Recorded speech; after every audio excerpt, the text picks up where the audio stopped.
যারা ভাস্কর্য তৈরি করে, প্রতিমা বানায়, মূর্তি বানায়।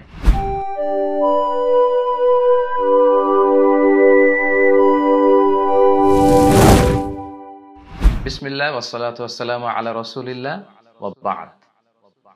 কাছে কিংবা দূরে, বাংলাদেশ থেকে কিংবা পৃথিবীর যে কোনো প্রান্ত থেকে যারাই আজকের এই লাইভ প্রোগ্রামটি দেখছেন, আপনাদের সবাইকে জানাচ্ছি আন্তরিক শুভেচ্ছা এবং অভিনন্দন। আহলান ওয়া সাহলান ওয়া মারহাবান বিকুম ফি হাদাল লিকা আত-তাইয়্যিব। আশা করছি আপনারা সবাই ভালো আছেন, সুস্থ আছেন এবং সবসময় কামনা করি যে আল্লাহ তাআলা আপনাদেরকে ভালো রাখুক, সুস্থ রাখুক এবং ঈমানের সাথে রাখুক। সম্মানিত সুধী, গত 2 দিন আগে আমি আমার এই মিজানুর রহমান আজহারি এই পেজটিতে আপনাদেরকে জানিয়েছিলাম যে আপনাদের জীবন ঘনিষ্ঠ কিছু প্রশ্ন নিয়ে প্রশ্নোত্তর পর্বের মতো একটি লাইভ আমি করব। সেই সুবাদে বেসিক্যালি আজকে ঠিক সন্ধ্যা 6টার মধ্যে আমরা এই লাইভে এসেছি। তো আশা করছি যে অনেক জায়গা থেকে আপনারা যুক্ত হচ্ছেন এবং আমরা যে সমস্ত বিষয় নিয়ে আজকে কথা বলবো এগুলো থেকে আমরা সকলেই উপকৃত হব ইনশাআল্লাহ।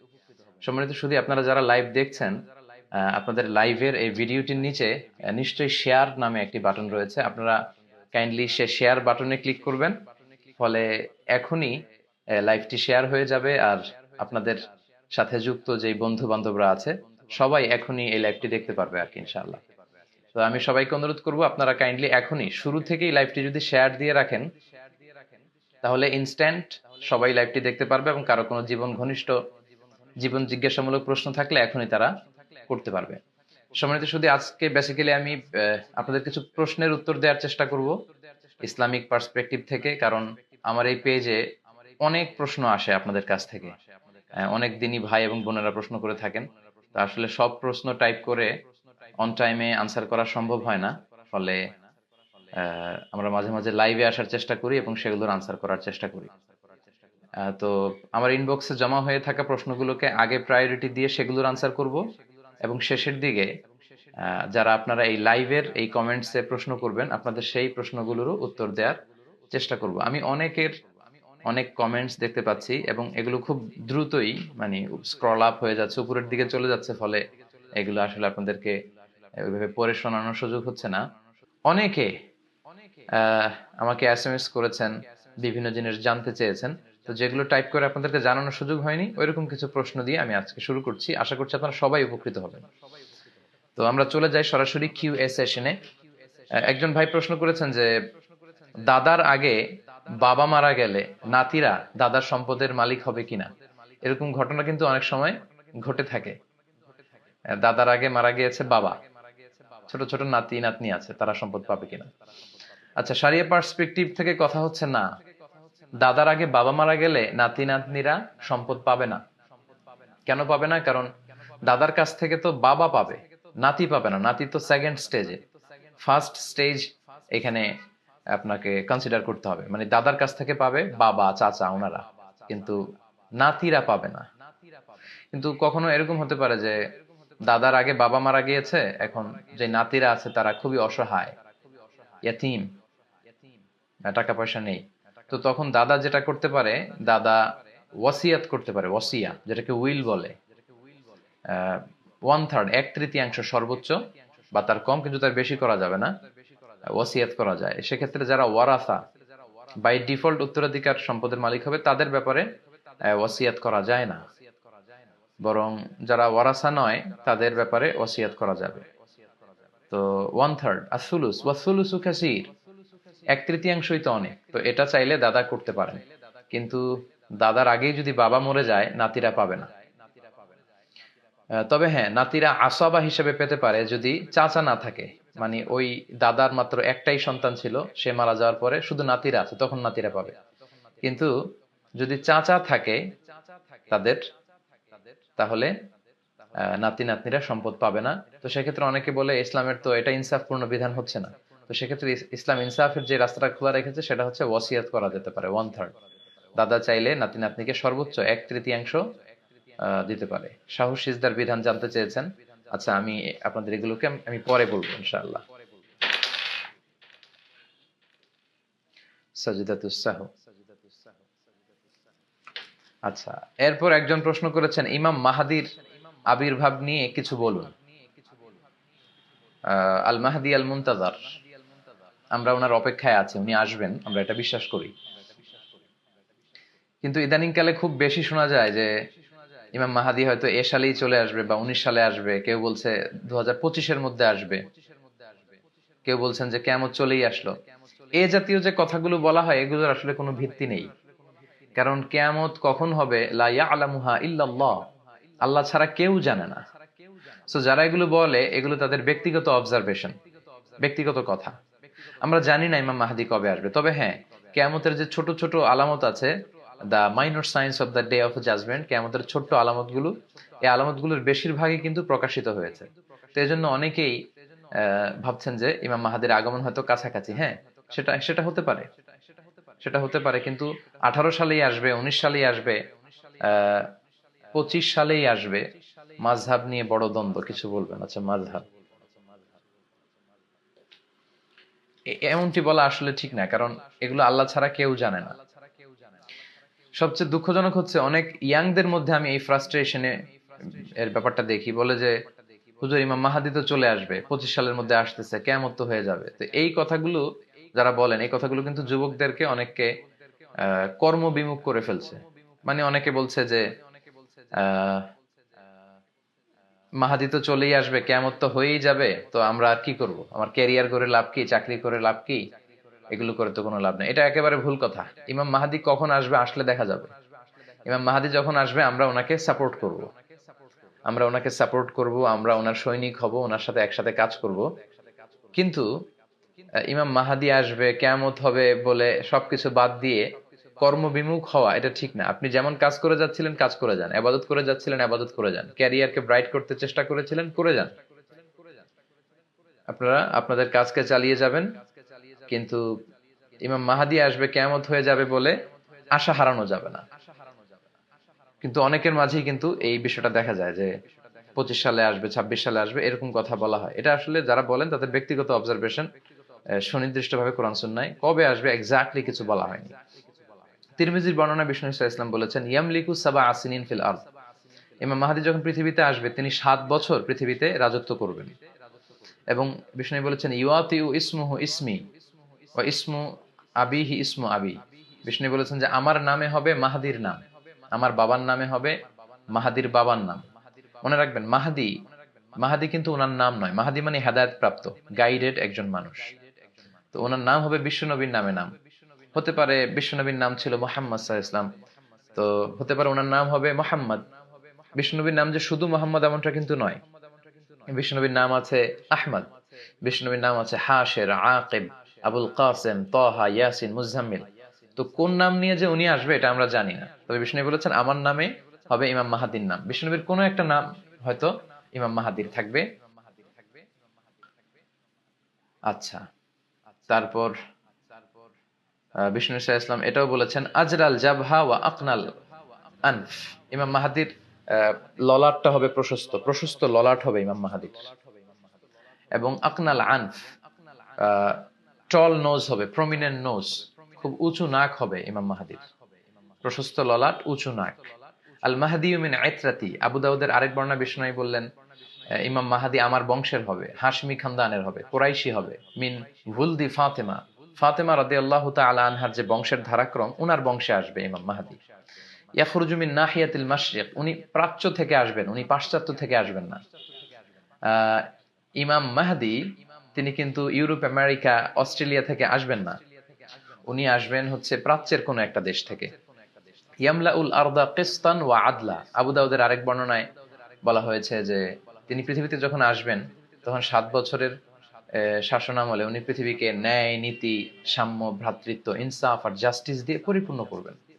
অবশ্য কোনো কোনো বর্ণনায় পাওয়া যায় উনি 8 বছর থাকবেন, কোনো বর্ণনায় পাওয়া যায় 9 বছর থাকবেন, তবে 7 বছর যে থাকবেন এই মতামতটা বেশি শক্তিশালী। তো এই হচ্ছে ইমাম মাহাদির ব্যাপারে সংক্ষিপ্ত পরিচিতি। যিনি প্রশ্ন করেছেন, ভাইয়ের প্রশ্নের উত্তরে আমরা এতটুকু বলবো। তবে ইমাম মাহাদি চলে এসেছেন, চলে আসবেন 2 বছর পরে, কিয়ামত হয়ে যাবে, এ নিয়ে হতাশ হওয়ার কোনো কারণ নেই। কারণ এই কথাগুলো অনেক যুবকদেরকে কিন্তু হতাশ করে দিচ্ছে, তারা কর্মবিমুখ হয়ে যাচ্ছে। বরং এমনটা না করে আপনাদের যে অ্যানথিওসিজম, আপনাদের কর্মস্পৃহা, উম্মাকে সামনের দিকে এগিয়ে নিয়ে যাওয়ার জন্য আপনাদের যে কর্মতৎপরতা, আপনাদের প্রাণঢালা উচ্ছ্বাস, জীবন শক্তি, এগুলোকে কাজে লাগাতে হবে। ইমাম মাহাদি যখন আসবে তখন আমরা দেখব, তখন আমরাই সবাই কথা বলবো ইমাম মাহাদির ব্যাপারে এবং ওনাকে আমরা সাপোর্ট করবো ইনশাআল্লাহ। আশা করি প্রিয় ভাই উত্তর পেয়েছেন। আরেকজন প্রশ্ন করেছিলেন, পুরুষরা কি আঙ্গুলে আংটি পরতে পারবে? আসলে জুয়েলারি, অর্নামেন্টস এগুলো নারীদের জন্য, পুরুষদের জন্য নয়। তবে হ্যাঁ, পুরুষদের আংটির বিষয়টা ভিন্ন। পুরুষরা চাইলে আংটি পরতে পারবে। কোন হাতে পরবে? তারা ডান হাতে পরবে। বিষ্ণু ইসলাম ডান হাতে আংটি পরেছেন। কেন? রাসূল সাল্লাল্লাহু আলাইহি ওয়াসাল্লাম ইয়ালবাস খাতাম মিন ফিদ্দাহ, রাসূল সাল্লাল্লাহু আলাইহি ওয়াসাল্লাম রূপার আংটি পরতেন। রূপার আংটি রাসূল সাল্লাল্লাহু আলাইহি ওয়াসাল্লাম পরতেন। ফি ইয়ামিনিহি, ওনার ডান হাতে পরতেন। আর ওয়াকানা ফাসসুহু মিনাল হাবাশা, আর রূপার আংটির মধ্যে তিনি হাবাশা মানে বর্তমান ইথিওপিয়ার থেকে আনা একটা পাথর তিনি বসিয়েছিলেন। তাহলে রূপার আংটি পরতেন ডান হাতে। শামাইলে তিরমিজিতে এগুলো এসেছে। আর পাথরটা ছিল হাবাশি পাথর। তো সেই পাথরের মধ্যে আবার বিষ্ণু ইসলাম মুহাম্মদ রাসূলুল্লাহ লিখিয়েছিলেন। সবসময় আংটি পরতেন না বিষ্ণু ইসলাম, মাঝে মাঝে পরতেন। তবে আমরা অনেকে অনেক নিয়ত করে অনেক পাথর বসাই, সোলাইমানি পাথর, আকিক পাথর, সাফায়ার পাথর, এটা সেটা না। কোনো নিয়ত করে পাথর বসানো যাবে না, এগুলো ইসলামের মধ্যে নেই, এগুলো বেদাত। এগুলো আস্তে আস্তে শিরকের দিকে নিয়ে যাবে, কারণ পাথর কিছু করতে পারে না। ছবি তোলা হারাম কিনা আমরা বলবো ইনশাল্লাহ। মুর্শেদ আলী প্রশ্ন করেছেন, আমরা বলবো মুর্শেদ সাহেব। তো পাথর আপনার কিছু করতে পারে না, করতে পারে হচ্ছে আল্লাহ। ইযা সাআলতা ফাসআলিল্লাহ, বিপদে পড়লে চাবে তো আল্লাহর কাছে চাও। ওয়া ইযা ইসতাআনতা ফাসতাঈন বিল্লাহ, সাহায্য চাইবে তো আল্লাহর কাছে সাহায্য চাও। তো কোন নিয়তে পাথর বসানো যাবে না। বিষ্ণু ইসলাম মাঝে মাঝে এটা পড়তেন, সব সময় পড়তেন না। কেন পড়তেন? সাহাবারা এসে বললে, রাসূলুল্লাহ আপনি যে অনারব বাদশাদের কাছে ইসলামের চিঠি পাঠাবেন, রাসূল সাল্লাল্লাহু আলাইহি ওয়াসাল্লাম চিঠি পাঠাতেন, দাওয়াত দিতেন, ইসলামের সুশীতল বাণী গ্রহণ করার দাওয়াত দিতেন। তো সাহাবারা বলল যে অনারব বাদশারা ওই চিঠি গ্রহণ করে না যে চিঠির নিচে চিঠির প্রেরক সিগনেচার না দেয় কিংবা সিল না দেয়। তো বিষ্ণুনবী তো সিগনেচার দিতে জানতেন না, কারণ বিষ্ণুনবী ছিলেন আন-নবী আল উম্মি, নিরক্ষর নবী। বিষ্ণুনবীর কোনো অক্ষর জ্ঞান ছিল না। আলিফ বা তা সা, কোনটারে জিম বলে কোনটারে হা বলে উনি বুঝতেন না। কোনটাকে ওয়াহিদ, ইসনাইন, সালাসা, 1 2 3 কিভাবে লেখা থাকলে ওটা পড়তেও জানতেন না। উনি নিরক্ষর ছিলেন।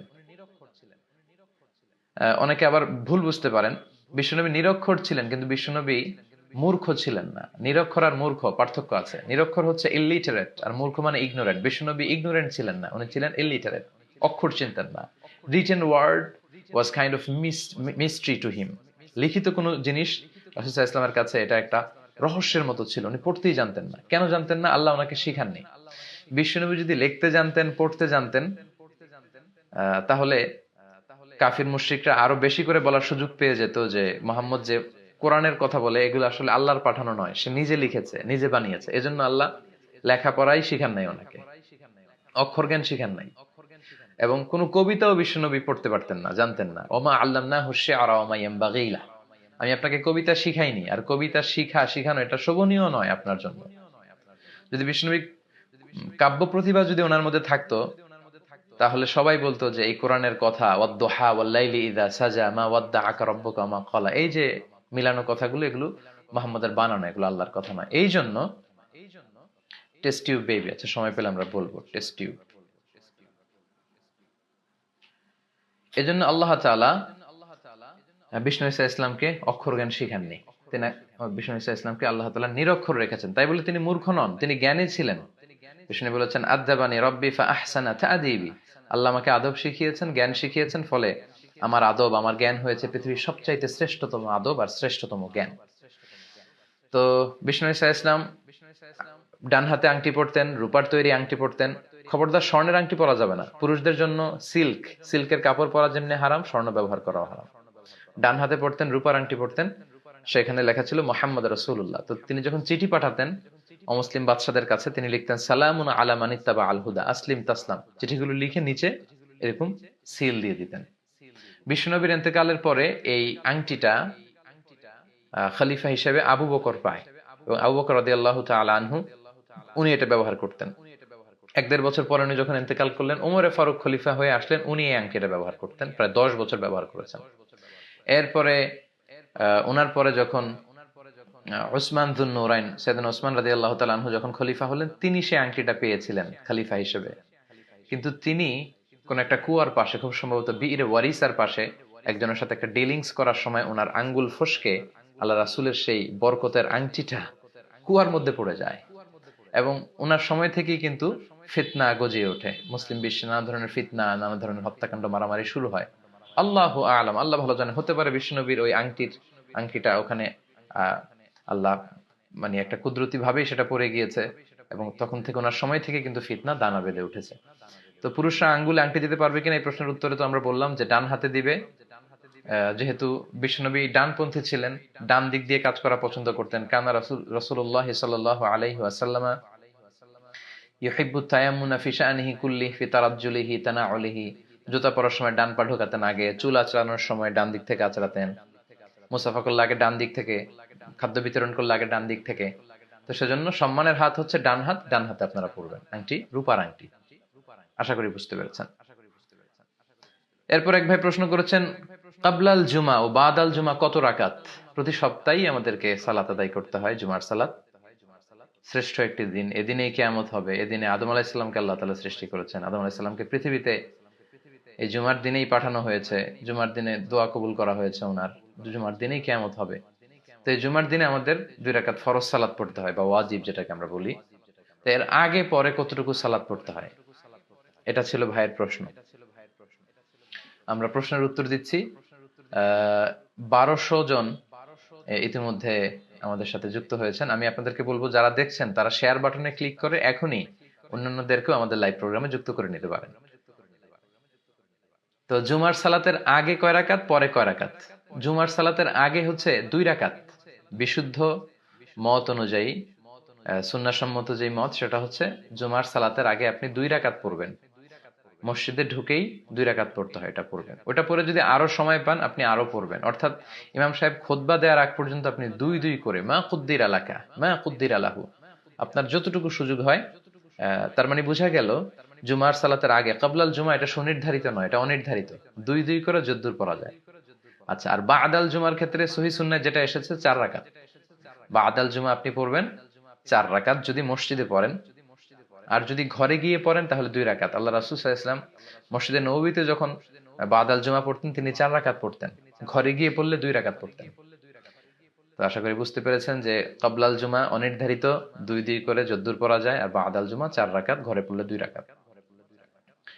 এরপর একজন প্রশ্ন করেছেন, অ্যালকোহল মিশ্রিত পারফিউম ব্যবহার করা যাবে কিনা? আমরা জানি আতর, পারফিউম দেয়া সুন্নাহ। তো এই আতর বা পারফিউম অ্যালকোহল মিশ্রিত যেটা, এটা দেয়া যাবে কিনা, এক ভাইয়ের প্রশ্ন। তো অ্যালকোহলের ব্যাপারে কথা হচ্ছে যে অ্যালকোহলকে আরবিতে বলে খামর। এই খামরটা ইটসেলফ হারাম কিনা এটা নিয়ে মতানৈক্য আছে। কিন্তু অ্যালকোহল, মদ যেটা বানানো হয়, এটা খাওয়া হারাম, এই নিয়ে কোনো মতানৈক্য নাই, এটা একমত সবাই। ইন্নামাল খামরু ওয়াল মাইসিরু ওয়াল আনসাব ওয়াল আজলাম রিজসুম মিন আম। তো এমডি নাজিম উদ্দিন ভাই প্রশ্ন করছে, কল দিচ্ছেন, প্লিজ এখন কল দিবেন না, লাইভের পরে আপনারা কল দিতে পারেন। তো মদ যে খাওয়া হারাম এতে কোনো সন্দেহ নেই, এটা সবাই একমত। কিন্তু মদ যদি গায়ে লাগে, খামর, খামর যদি আপনার পাঞ্জাবিতে লাগে, এটা নিয়ে আপনি সালাত আদায় করতে পারবেন কিনা, এটা ইটসেলফ নাজাসাত কিনা, এটা নিয়ে ইখতিলাফ আছে।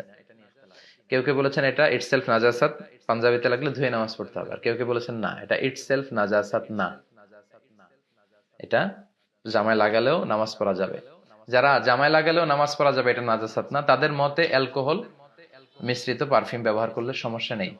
এবং আমরা যতদূর জেনেছি যে অ্যালকোহল মিশ্রিত পারফিউম, এই অ্যালকোহলটা খাওয়ার অ্যালকোহল না। অর্থাৎ ভাত পচিয়ে, তারি পচিয়ে, ডাল পচিয়ে, আঙ্গুরের রস পচিয়ে যে অ্যালকোহল বানানো হয়, ওই অ্যালকোহল না। এই অ্যালকোহলটা কাইন্ড অফ স্পিরিট, এটা হচ্ছে প্রিজারভেটিভ অ্যালকোহল, কেমিক্যাল টাইপের। এটা আতরটা বা সেন্টটাকে প্রিজার্ভ করার জন্য এটা পারফিউমের সাথে মিশ্রিত করা হয়। আর এটা যখন আপনি স্প্রে করবেন, স্প্রে করার সাথে সাথে আপনার গায়ের মধ্যে যে লাগবে আতরটা আর ওই স্পিরিটটা, অ্যালকোহলটা বাতাসের সাথে মিশে যায়। তো এজন্য অনেক স্কলাররা বলেছেন যে এটা গায়ে দেয়া যাবে, এবং গায়ে দিয়ে সালাত পড়লে সালাতের কোনো সমস্যা নেই, সালাত হয়ে যাবে ইনশাল্লাহ। তবে তাকওয়ার বহিঃপ্রকাশ হচ্ছে, অতিরিক্ত তাকওয়ার বহিঃপ্রকাশ হচ্ছে যে আপনি অ্যালকোহল ছাড়া যে পারফিউম এবং আতরগুলো আছে সেগুলো ব্যবহার করেন। কিন্তু ফতুয়া হচ্ছে যে অ্যালকোহল মিশ্রিত আহ, যদি আপনি পারফিউম ইউজ করেন এটা হারাম হবে না, এবং এটা দিয়েও গায়ে দিয়েও আপনি সালাত আদায় করতে পারবেন। কারণ এটা হচ্ছে প্রিজারভেটিভ কেমিক্যাল, এটা আতরটাকে সংরক্ষিত করার জন্য খুব অল্প পরিমাণে ইউজ করা হয় এবং এটা গায়ে লাগে না, এটা বাতাসের সাথে মিশে যায়। আশা করি বুঝতে পেরেছেন। আরেক ভাই প্রশ্ন করেছেন প্রভিডেন্ট ফান্ডের জাকাত দিতে হবে কিনা এবং এটা সুদ হবে কিনা। খুবই জীবন ঘনিষ্ঠ একটা ব্যাপার। আমরা দেখতে পাচ্ছি মোল্লা নাজিমউদ্দিন ভাই যুক্ত হয়েছেন, আহলান ওয়া সাহলান। 1300 জন যুক্ত হয়েছেন, অনেকের ভাই অনেক প্রশ্ন। আজকে সারা রাতও যদি আমরা এই প্রশ্নের উত্তর করি আসলে এগুলো আনসার করে শেষ করা যাবে না, এজন্য একটু ধৈর্যের সাথে থাকতে হবে যে দেখি আমরা কত দূর যেতে পারি। তো এক ভাইয়ের প্রশ্ন যে প্রভিডেন্ট ফান্ডের জাকাত। সম্মানিত শ্রোতা মণ্ডলী, আপনারা জানেন যে যারা গভর্নমেন্ট জব করে তাদের বাধ্যতা, কালো কলবের ব্যাপারে কিছু বলবেন? হ্যাঁ বলবো ইনশাআল্লাহ। গভর্নমেন্ট জব যারা করে তাদেরকে বাধ্য হয়ে তাদের স্যালারির 10% বা 15% প্রতি মাসে দিয়ে দিতে হয় বা কেটে নেওয়া হয়, এবং আহ, তার চাকরি শেষে সেটা সে পায়। লেটস সে প্রতি মাসে 10% কেটে নেওয়াতে বা 15% কেটে নেওয়াতে তার পুরো চাকরির মেয়াদে 20 লক্ষ টাকা সরকার কেটে নিল, পরে তাকে 40 লক্ষ টাকা দিল। এই যে টাকাটা, এই টাকাটার জাকাত দিতে হবে কিনা? এটার জাকাত দিতে হবে যখন আপনি হাতে পাবেন। আমি আবারও বলছি, প্রভিডেন্ট ফান্ডের টাকা যখন আপনার হস্তগত হবে তখন আপনি জাকাত দিবেন, কারণ এটা সরকারের হাতে, এখন আপনি আপনার হস্তগত হয়নি, এজন্য প্রতি বছর বছর এটার জাকাত দেয়া লাগবে না। জাকাত দেওয়ার একটা মৌলিক নীতিমালা হচ্ছে আহ আত-তামাল্লুক আন-নাফসি, আপনার কন্ট্রোলে আসতে হবে, টাকাটা আপনার হাতে আসতে হবে, তারপরে আপনি এটার জাকাত পে করবেন। তো যখন আপনি পাবেন পুরো টাকাটা, ওইটার সাথে আপনার ক্যাশ টাকা আছে কিনা, আপনার প্রাইস বন্ড আছে কিনা, আপনার ঘরে জুয়েলারি গোল্ড আছে কিনা, গোল্ডের বার আছে কিনা, সঞ্চয়পত্র আছে কিনা, এফডিআর আছে কিনা, সবকিছু যোগ দিয়ে আপনার আহ ঋণ থাকলে বাদ দিয়ে তখন আপনি জাকাত দিবেন। তাহলে কথা হচ্ছে যখন পাবেন তখন, আগে নয়। আর এটা সুদ হবে কিনা, এটা খুবই জরুরি একটা প্রশ্ন, অনেকেই প্রশ্ন করেন। বেশিরভাগ স্কলারদের মতে এই প্রভিডেন্ট ফান্ডের টাকাটা সুদ হবে না। প্রভিডেন্ট ফান্ডের টাকাটা সুদ হবে না, কারণ এটা আপনি দিতে বাধ্য। সরকার বাধ্য করে আহ, আপনার কাছ থেকে কিন্তু 10 to 15% টাকা রেখে দিয়েছে। লা ইউকাল্লিফুল্লাহু নাফসান ইল্লা উসআহা। বাধ্য হয়ে কিছু করা হলে আল্লাহ সাধ্যের বাইরে কিছু চাপিয়ে দেন না। তো এটা যেহেতু সরকার বাধ্যতামূলক, সরকারি জব কন্টিনিউ করতে হলে আপনাকে রাখতেই হবে। আপনার কাছ থেকে টাকা নিয়ে হয়তো 20 লাখ টাকা জমলো, পরে গভর্নমেন্ট আপনাকে আরো 20 লাখ দিল। এটা আরব দেশেও আছে, এটাকে বলে কি বলে মা বাদাল খিদমা, মানে আফটার সার্ভিস অ্যাপ্রিসিয়েশন। আপনি যে গভর্নমেন্ট জব করলেন, আপনাকে এপ্রিসিয়েট করে আপনার থাকলো 20 লাখ, গভর্নমেন্ট আরো জুড়ে দিল 20 লাখ, মোট 40 লাখ টাকা। এটা ইনশাল্লাহ আপনি নিতে পারবেন। প্রভিডেন্ট ফান্ডের টাকাটা সুদ হবে না ইনশাল্লাহ, এটা নেওয়া যাবে। কারণ গভর্নমেন্টের সব টাকাই সুদ মিশ্রিত। আপনি যে স্যালারি নিচ্ছেন এই টাকাটাও তো গভর্নমেন্টের কোনো প্রজেক্ট থেকে, যে কোনো ফান্ড থেকে টাকাগুলো আসছে। তাই বলে কি আপনি গভর্নমেন্ট স্যালারি নিতে পারবেন? অবশ্যই পারবেন। তো প্রভিডেন্ট ফান্ডের সুদটার ব্যাপারে কথা হচ্ছে, এটা আসলে এরকম সুদ না, এটা হচ্ছে আফটার সার্ভিস অ্যাপ্রিসিয়েশন মা বাদাল খিদমা। তবে হ্যাঁ, কেউ যদি অতিরিক্ত তাকওয়ার দাবিতে আপনারা যে প্রফিটটা আসলো সেটা না নিলেন, মূল টাকা নিলেন, সেটা হচ্ছে নূরুন আলা নূর, অনেক ভালো। তবে হ্যাঁ, গভর্নমেন্ট বেঁধে দিয়েছে 10 to 15%। অনেকের ক্ষেত্রে কিন্তু আরো বেশি, কেউ চাইলে আরো বেশি লগ্নি করতে পারে, অর্থাৎ 30% অনেকে রাখতে পারে। তো অতিরিক্ত যে রাখলেন ওই টাকাটা কিন্তু আপনি নিতে পারবেন না, ওইটা আপনি ইচ্ছা করে গভর্নমেন্টের ফান্ডে দিয়েছেন, ওইটা আপনি নিতে পারবেন না। কিন্তু যেটা গভর্নমেন্ট আপনার উপর কম্পেল করেছে, আপনাকে কম্পালসারি করে বাধ্যতামূলক ভাবে প্রভিডেন্ট ফান্ড নিয়েছে, সেটা ইনশাল্লাহ সুদ হবে না, সেটা আপনি নিতে পারবেন। আল্লাহু আলাম। আচ্ছা, এক ভাই প্রশ্ন করেছে যে ছবি তোলা প্রসঙ্গে, এই যে আমরা ফটোগ্রাফি নেই, ফটো তুলি, এটা এটা জায়েজ কিনা? এক্ষেত্রে অনেকে বলে থাকেন আসাদুন নাসি আযাবান ইয়াউমাল কিয়ামাতি আল মুসাউবিরুন, কিয়ামতের দিন সবচেয়ে বেশি শাস্তি দেয়া হবে যাদের, তারা হচ্ছে মুসাউবিরুন, চিত্রাঙ্কন করে, যারা মূর্তি বানায়।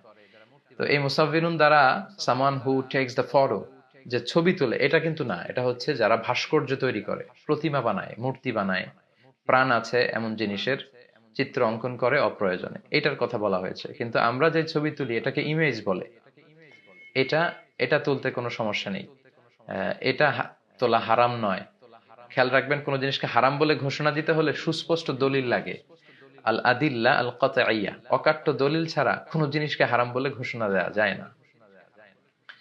আমরা যে ছবিটা তুলি এটা মূলত আমাদের চেহারার একটা রিফ্লেকশনকে আমরা কাগজে ধরে রাখি। যেমন আয়নার সামনে যখন আমি যে দাঁড়ালাম, এই আমি, এই আমার আয়না, তো আয়নাতে যাকে দেখা যায় সেটা কি আমি?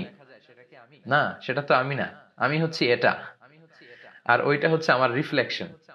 তো এই রিফ্লেকশন যদি ধরে রাখা জায়েজ না হয়, তাহলে তো আয়নার সামনে দাঁড়ানো যাবে না। বিষ্ণুনবী তো আয়নার সামনে দাঁড়াতেন আর পড়তেন আল্লাহুম্মা হাসসানতা খালকি ওয়া আহসিন খুলুকি, আল্লাহ আমার চেহারা যেমন সুন্দর করেছেন আচরণ করে সুন্দর করে দেন। তো আয়নাতে আমরা যেটা দেখি সেটাকেই মূলত কাগজে ধারণ করা হয়, এটা জায়েজ আছে। এটা বর্তমান প্রেক্ষাপটে খুবই জরুরি। পরীক্ষা দিতে গেলে এডমিট কার্ডের জন্য ছবি লাগে, ভোটার আইডিতে ছবি লাগে, পাসপোর্ট করতে ছবি লাগে, ইমিগ্রেশনের ছবি লাগে, যে কোনো কাজে ছবি লাগে। সো এটা খুবই জীবন ঘনিষ্ঠ একটা বিষয়। ছবি আমরা তুলতে পারবো, তবে অপ্রয়োজনে যেন তোলা না হয়। আপনার বিভিন্ন লাইফ ইভেন্ট এবং বিভিন্ন প্রোগ্রামের ছবিগুলো কিন্তু আপনারা চাইলে তুলে রাখতে পারেন। তবে অপ্রয়োজনীয় বারবার এত বেশি ছবি তোলা এটা ঠিক হবে না। এটা শুধু ছবির ক্ষেত্রে না, যে কোনো জিনিসের ক্ষেত্রেই।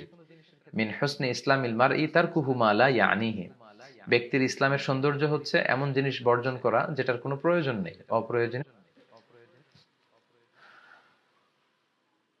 আচ্ছা, এক ভাই প্রশ্ন করেছেন, নাশিদ, নাশিদের মধ্যে মিউজিক দিয়ে নাশিদ গায়। আচ্ছা, অর্থাৎ যিনি নাশিদ গান, মিউজিক দিয়ে তিনি গান, এটা এটা করা যাবে কিনা, মিউজিক ইউজ করা? মিউজিকের ব্যাপারে ইখতিলাফ আছে, তবে উত্তম হচ্ছে সব ধরনের মিউজিককে বর্জন করা। ফখরুদ্দিন আহমদ ভাই সালাম দিয়েছেন, ওয়ালাইকুম আসসালাম, আকরামাকাল্লাহ, হাইয়াকাল্লাহ ইয়া আখি। তো মিউজিকের ব্যাপারে আল্লাহ রাসূল সাল্লাল্লাহু আলাইহি ওয়াসাল্লাম বলেছেন, বুইসতুলি উকাসসির আল মাযামির, বাদ্যযন্ত্র ভাঙার জন্য আমি পৃথিবীতে প্রেরিত হয়েছি। আবার ইবনে মাসউদের কওল হচ্ছে, আল গিনা ইউমবিতুন নিফাক, এই সমস্ত গান বাজনা এগুলো অন্তরে নেফাকি তৈরি করে, স্রষ্টার স্মরণ থেকে আপনাকে গাফেল করে দেয়। তো এই জন্য স্কলাররা বলেছেন যে যেই মিউজিক গুলো খুব হাই বিটের, হ্যাঁ, অনেক গানের মধ্যে দেখবেন যে ডেকসেট বাজে, এমন হাই বিটের মিউজিক দেয় মনে হয় যে ঘর কাঁপছে, ছেলে পেলেদেরকে ক্রেজি বানিয়ে ফেলে, ডান্স দিতে মন চায় তাদের, উগ্র বানিয়ে ফেলে। এগুলো আসলে আল্লাহর স্মরণ থেকে মানুষকে গাফিল করে ফেলে, এগুলো কোনোভাবেই জায়েজ হতে পারে না।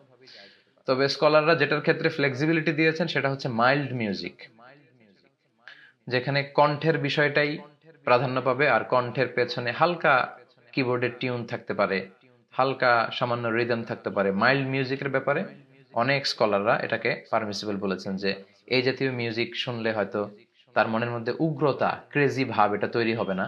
স্রষ্টার স্মরণ থেকে যদি তাকে গাফেল না করে, তাকে যদি ফিজিক্যালি ক্রেজি না বানায়, মেন্টালি ক্রেজি না বানায়, এবং সেই গান বাজনার মধ্যে যদি অশ্লীল কিছু না থাকে, তাহলে হালকা মিউজিক অনেকে অ্যালাউ করেছেন। তবে to be in the safer side, safe জোনে যদি কেউ থাকতে চান, তাকে নাশিদ বর্জন করতে হবে। আমি পার্সোনালি খালি গলায় নাশিদ গাওয়া ইসলামিক গানকে প্রমোট করতে পছন্দ করি। এতে তার গলাটা কেমন, সুর তাল লয় কেমন, এটা বোঝা যায়। মিউজিক সবকিছুকে উল্টাপাল্টা করে ফেলে, তো কণ্ঠটাকে আর কি তখন বোঝা যায় না। এই জন্য সেফ জোন হচ্ছে সব মিউজিক বর্জন করে খালি গলায় গান করা, নাশিদ করা। তবে ইখতিলাফপূর্ণ যেটা, সেটা হচ্ছে হাই বিটের মিউজিক কে নিষেধ করা হয়েছে, আর হালকা মিউজিক যদি হয় সেটা অনেক স্কলাররা পারমিসিবল বলেছেন, আল্লাহু আলাম। আচ্ছা, স্ত্রীর সন্তুষ্টির জন্য চুলে কলপ দেয়া যাবে কিনা, একজন প্রশ্ন করেছেন। আচ্ছা, জি, আমরা বলছি। 1300 ভাই যোগ দিয়েছেন আমাদের লাইভে। জি, আপনারা শেয়ার করবেন, নিচে যে শেয়ার অপশন আছে, শেয়ার করে সবাইকে কথাগুলো দেখবার জানবার সুযোগ করে দিন। কলব দিতে, কালো কালারের কলব দিতে আল্লাহ রাসূল নিষেধ করেছেন। আল্লাহ রাসূল সাল্লাল্লাহু আলাইহি ওয়াসাল্লাম বলেছেন, গায়িরু আশ-শাইব, মানে সাদা দাড়ি চুল এগুলোকে চেঞ্জ করো। ওয়ালা তাশবাহুল ইয়াহুদ ওয়ালান নাসারা ওয়ালাল মাজুস, ইহুদি, নাসারা, মাজুসি, অগ্নি উপাসকদের অনুসরণ করো না। ফাইন্নাহুম লা ইউসবিগুন, কারণ তারা দাড়িকে রঙিন করে না।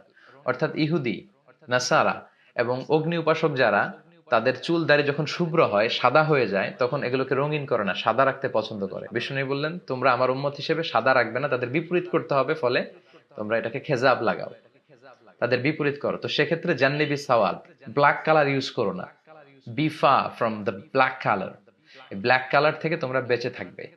এবং আবু বকর রাদিয়াল্লাহু তাআলা আনহুর বাবাকে যখন আল্লাহ রাসূল সাল্লাল্লাহু আলাইহি ওয়াসাল্লাম দেখলেন একেবারে প্রচন্ড বয়োবৃদ্ধ, দাড়ি চুল সাদা হয়ে গিয়েছে, আল্লাহ রাসূল সাল্লাল্লাহু আলাইহি ওয়াসাল্লাম বললেন, এই সাদা দাড়িগুলোকে রঙিন করে দাও না, খেজাব লাগাও না, মেহেদি লাগিয়ে দাও, কিন্তু কালো রং দিও না। তো বোঝা গেল কালো রং দেয়া যাবে না। কেন দেয়া যাবে না? কারণ it's a deceiving, kind of deceiving, এটা ধোঁকা দেয়া হয়। যার বয়স 50, তার তো দাড়ি চুল কিছু পাকবেই। তো 50-55 বছরের কেউ যদি দাড়ি চুলে কালো রং লাগায়, তো তাহলে বয়স লুকানো হবে, তাই না? তাকে 35-এর মতো মনে হবে। তো এই যে আপনি বয়স লুকালেন, এটা ধোঁকা দেয়া হলো। আর লা খেদা আফিল ইসলাম, ইসলামে এই খেদা নাই, ধোঁকাবাজি নাই।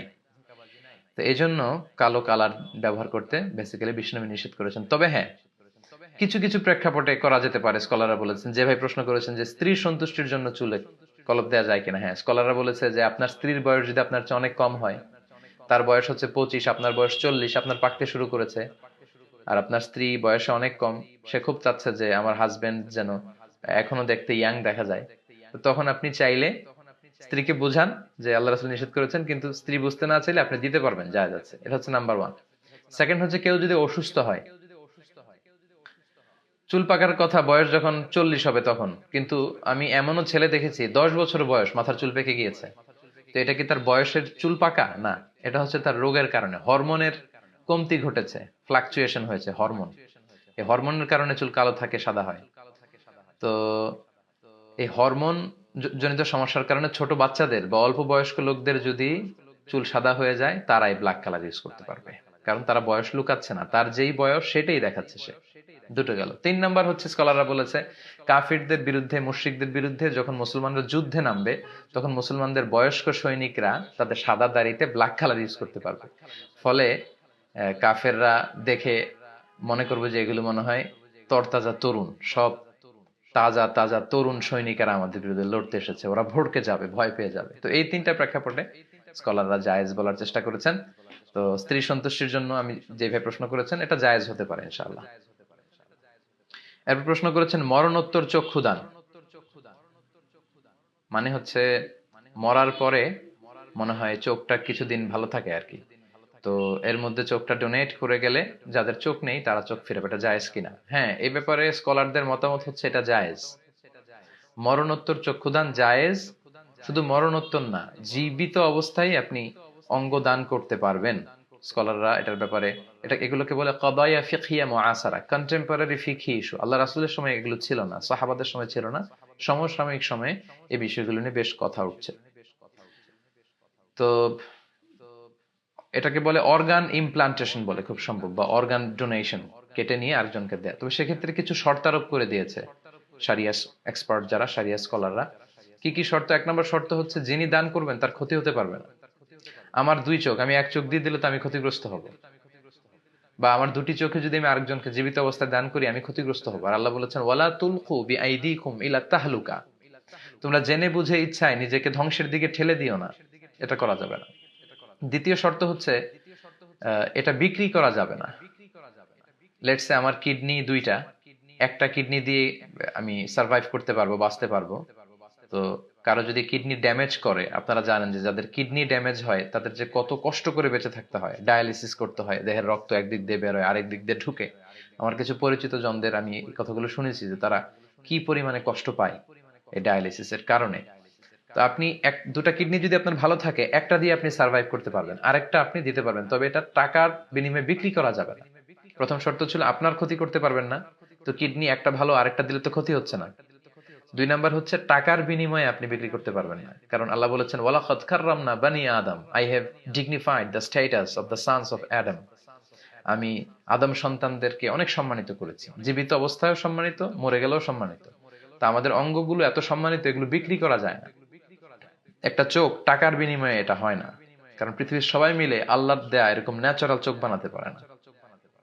তো প্রথম শর্ত আপনার ক্ষতি করবেন না, দ্বিতীয় শর্ত হচ্ছে টাকার বিনিময়ে এগুলো বিক্রি করা যাবে না।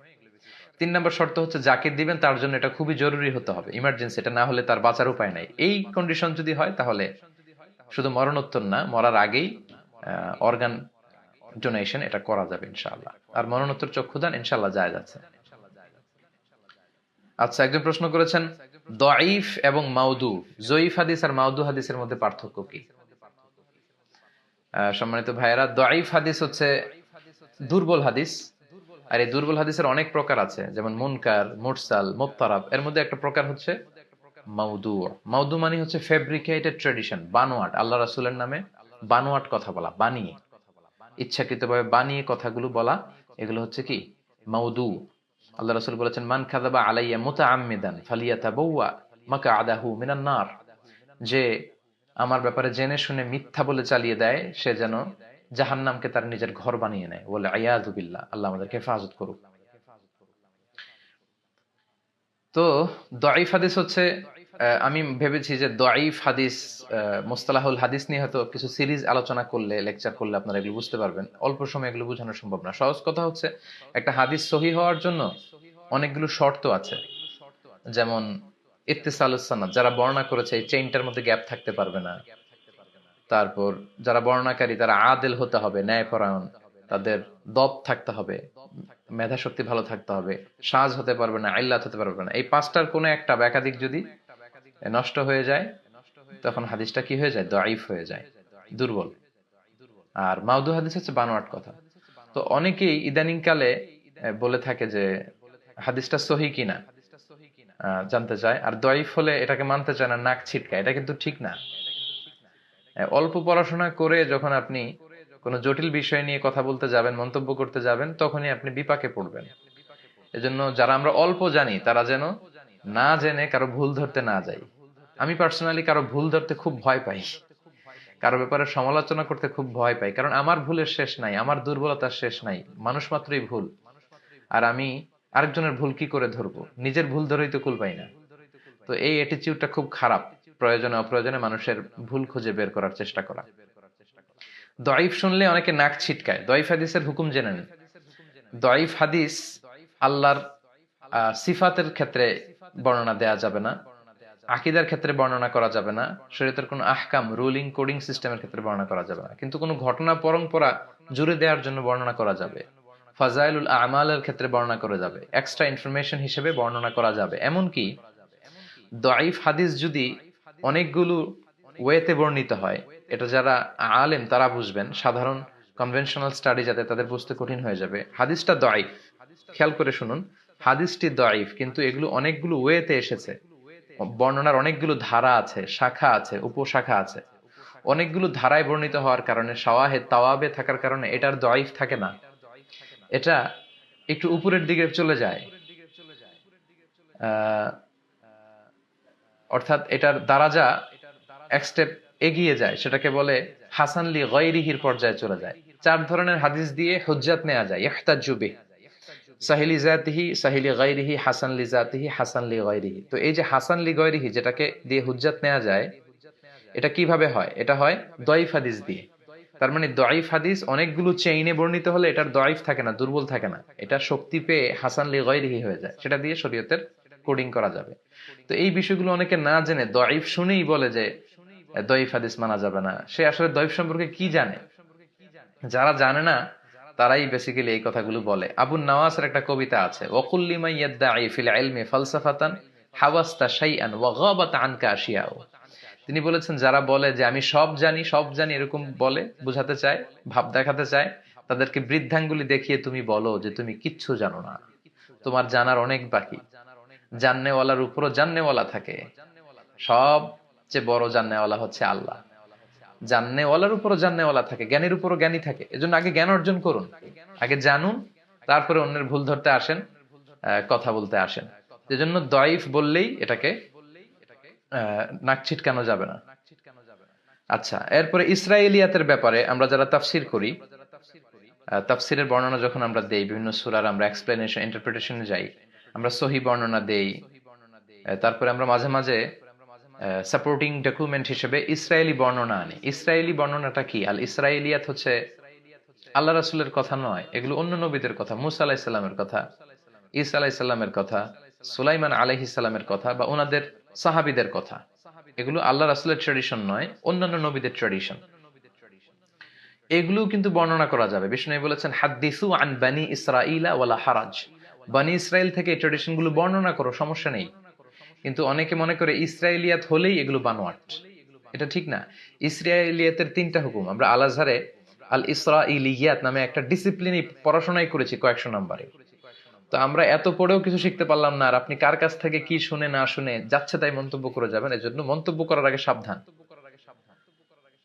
কিবোর্ড চাপলেই কমেন্টস লেখা যায়, কিন্তু কমেন্টস লেখার আগে কয়েকবার ভেবে নেবেন যে এটার ইম্প্যাক্ট কি হতে পারে, আসলে আমি এই ব্যাপারে একেবারে পুঙ্খানুপুঙ্খ ভাবে জানি কিনা। ইসরায়েলিয়াতের ব্যাপারে 3টা মতামত। 1 নম্বর মতামত হচ্ছে ইসরায়েলি বর্ণনা যেগুলো কোরআন হাদিসের সাথে হুবহু মিলে যাবে, নুসাদ্দিকু ওয়া নাআখুযু বিহি, এটাকে আমরা সত্য বলে গ্রহণ করব, কারণ কোরআন হাদিসের সাথে মিলেছে। নাম্বার 2, মোল্লা নাজিম ভাই বলেছেন মিয়ারে হক নিয়ে কিছু কিছু বলেন। আমরা তো আমি হক, সব হক আমাদের মধ্যে আছে কখনো দাবি করি না, করব না। আমরা মুসলিম বিশ্বের ঐক্যে বিশ্বাসী।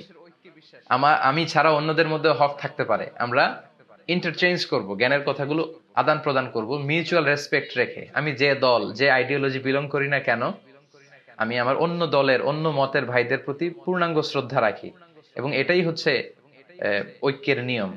কিন্তু যারা ছোটখাটো বিষয় নিয়ে সমাজের মধ্যে ফাটল তৈরি করে, এক সমাজে আলাদা আলাদা মসজিদ বানায়, ছোট্টখাট্ট বিষয় নিয়ে ভাই ভাই বিভেদ, সামাজিক সম্প্রীতি নষ্ট করে সহি সুন্নার নাম দিয়ে।